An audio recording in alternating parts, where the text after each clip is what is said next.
Hi friends, hope you all are doing good. In today's video, we will be talking about latest updates related to Canada study.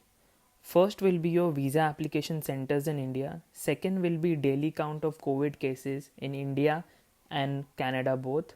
And third will be related to second dose of vaccination for international students. Just to give you an update on VSs in India, if you visit the official website VFS Global, you will see the update which was posted on 15th June. Canada visa application centers are reopening in most of the countries like Bolivia, Doha, Qatar, Rio de Janeiro, Brazil, and many more. If you'll scroll down, you'll get to know the list of countries where the services will be reopened.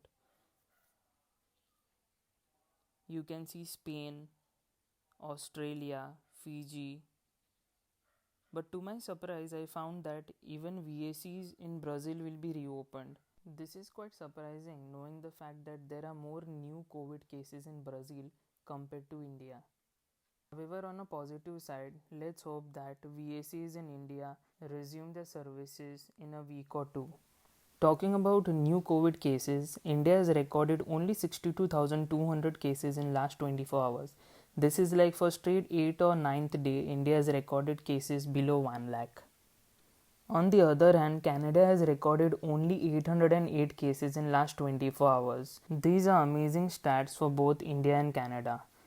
Coming to our last point, following after many representations, Health Ministry has announced that students going abroad can get second dose between 28 and 84 days. After this announcement, many prominent states like Punjab, Delhi, Maharashtra, Kerala, and many more starting from Monday will be running a drive to vaccinate such students. In Mumbai, BMC is running these initiatives. Following list of public CVCs will be active from 10 am to 3 pm. This will be on the spot basis, so make sure to carry your offer letter, visa application form if in case you have your study permits with you. So wishing you all the best. Stay tuned for more news and updates.